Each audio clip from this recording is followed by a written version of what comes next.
বিশ্ববিদ্যালয়ের বিভিন্ন হলে ইসলামী ছাত্র শিবিরের সদস্যরা ছাত্রলীগের ছায়াতলে থেকে নিপীড়ন নির্যাতনে অংশ নিয়েছে বলে বিস্ফোরক অভিযোগ তুলেছেন গণতান্ত্রিক ছাত্র সংসদের ঢাবি শাখার আহ্বায়ক আব্দুল কাদের। তার এই অভিযোগের পাল্টা জবাবও দিয়েছেন শিবির নেতা সাদিক কায়েম।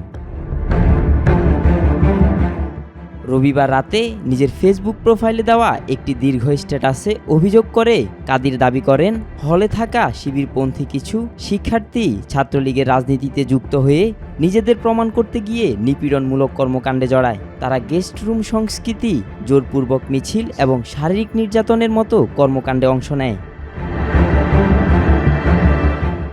জুলাই আন্দোলনের অন্যতম এই সমন্বয়ক ৫ আগস্টের পর এসব ব্যক্তির বিরুদ্ধে ব্যবস্থা না নিতে শিবিরের তৎকালীন ঢাবি সভাপতি সাদিক কায়েম কিছু নাম বাদ দিতে সুপারিশ করেছিলেন বলে দাবি করেছেন।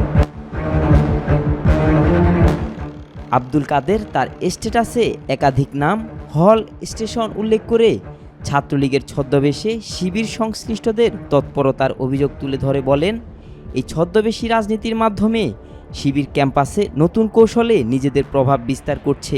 তার ভাষায়, শিবিরের সদস্যরা শুধু নিজেদেরকে রক্ষা করতেই নয়, বরং নতুনভাবে রাজনৈতিক লাভ নিতে ছাত্রলীগে যুক্ত হয়ে গুপ্ত কার্যক্রম চালিয়ে যাচ্ছে।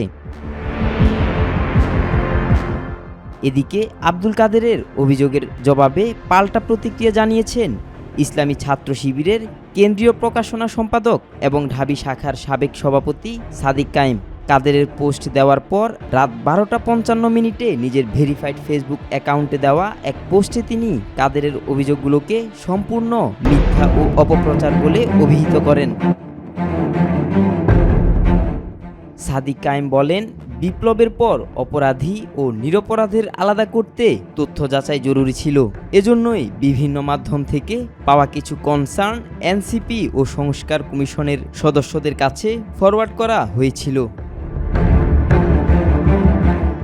তিনি স্পষ্টভাবে জানান, যাদের বিষয়ে তিনি কথা বলেছেন তারা কেউই 5ই আগস্টের পর শিবিরের রাজনীতিতে যুক্ত ছিলেন না।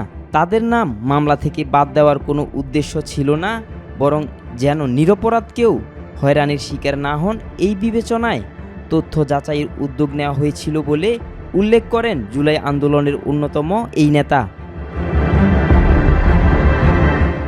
সাইদি নামের এক ছাত্রকে বাঁচাতে তিনি তদবির করেছেন এমন অভিযোগও অস্বীকার করেন তিনি। তার ভাষায়, সাইদি অপরাধী, এই বিষয়ে কোনো দ্বিমত নেই, তাকে বাঁচানোর প্রশ্নই ওঠে না।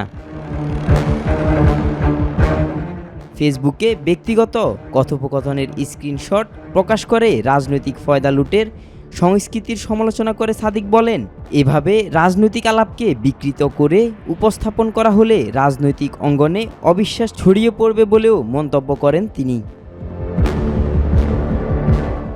আব্দুল্লাহ আল নোমান, আজকাল।